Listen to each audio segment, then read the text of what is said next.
Heating of RX in PPS, यानी PPS का मतलब polar protic solvent. Polar protic solvent हो गए जैसे H2O हो गया, एल्कोहल हो गया, एसिड हो गया, ये इनमें जो एल्किल हैलाइड है उसकी हीटिंग करवानी है, और इसकी हीटिंग करवाएंगे तो इवन एलिमिनेशन होगा और उससे एल्कीन बनेगी। अब वो कैसे बनती है वो देखते हैं।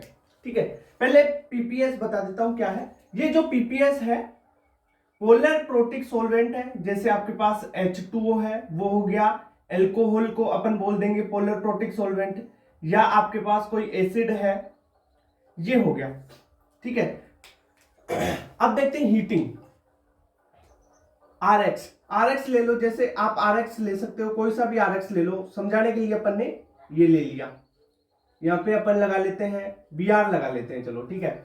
ये आपका एल्किल हैलाइड हो गया, इसकी हीटिंग करवानी है पोलर प्रोटिक सोलवेंट। जो पोलर प्रोटिक सोलवेंट जैसे H2O ले लिया, उसमें इसकी हीटिंग करवाओ, तब क्या होगा, यहां पे क्या होने वाला है, ये बॉन्ड यहां, तो ये माइनस और यहां पे बनेगा प्लस, तो क्या बन जाएगा आगे, कुछ ऐसा कंपाउंड जहां पे प्लस आ गया, Br माइनस के रूप में निकल गया। अब देखो यहां पे ये तो बन गया, अब अपने को एल्कीन बनानी है ना, इवन एलिमिनेशन रिएक्शन होती है। ये जो heating of RX in PPS है ये इवन एलिमिनेशन रिएक्शन है। अब यहां पे एलिमिनेशन होगा, okay.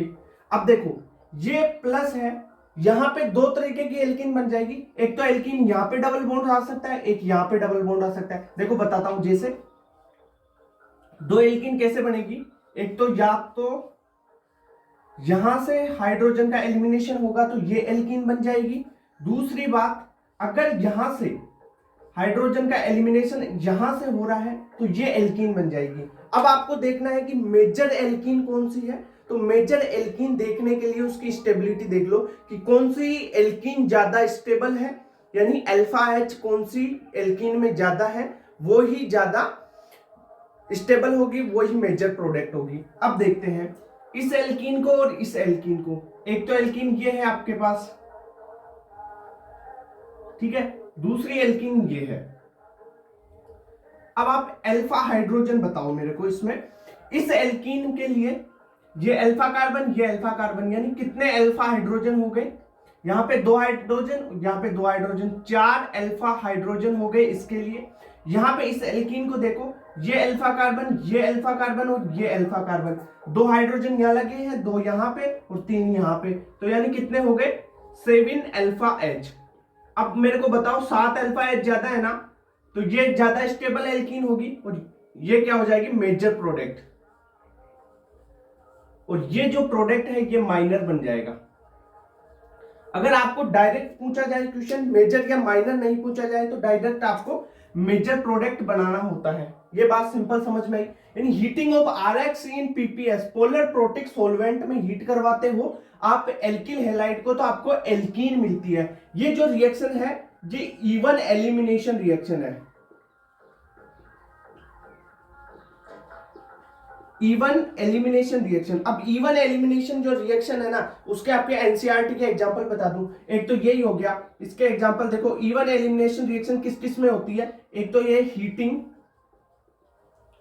Heating of alkyl halide in polar protic solvent, दूसरा आपने जो पढ़ रखा है डिहाइड्रेशन ऑफ एल्कोहल,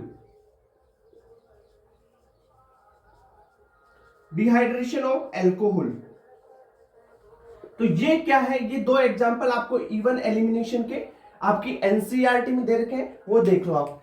जनरली पूछ लिया जाए कि डिहाइड्रेशन ऑफ एल्कोहल क्या है, इवन एलिमिनेशन है। Heating of RX in PPS क्या है, ये भी इवन एलिमिनेशन है। ये बात हो गई। अब मेरी बात सुनो धीरे से, शांति से। अगर ये है यहां पे हीट नहीं दिया जाए, अगर इस कंपाउंड के साथ RX के साथ H2O तो दिया है, पोलर प्रोटिक सॉल्वेंट तो दिया है, पर हीट नहीं दिया जाए, तब क्या होगा वो कंडीशन भी आपको एक बार बता देता हूं। तो ये इसको अपन रब कर लेते हैं एक बार, फिर देखते हैं, ठीक है। इसी रिएक्शन में अगर आपको ये कंपाउंड दे रखा है RX, अगर यहां पे आपको ओनली H2O दे दिया जाए, ओनली H2O, तब क्या होगा, वही आपको ये भाई ये रिएक्शन होगी ना, तब ये सब्स्टिट्यूशन, न्यूक्लियोफिलिक सब्स्टिट्यूशन की तरफ रिएक्शन चली जाएगी और यहाँ पे SN1 रिएक्शन हो जाएगी। कौन सी रिएक्शन हो जाएगी? SN1। वही यहां से क्या होगा, ये प्लस तो बनेगा पर इसके बनने के बाद में H2 है ना, जो OH नेगेटिव जो न्यूक्लियोफाइल है वो अटैक कर जाएगा और यहां पे क्या लग जाएगा इसमें? OH। ठीक है, तो ये देख लो हीटिंग से बहुत ज्यादा फर्क पड़ गया। हीटिंग आते ही एलिमिनेशन हो गई। अगर H2O सिंपल दे रखा है तो क्या हो गया भाई, यहां पे सब्स्टिट्यूशन हो गया। समझ रहे हो? तो इतना करो, ये आराम से, इससे ज्यादा नीट में नहीं पूछा जाएगा। ठीक है, थैंक यू सो मच।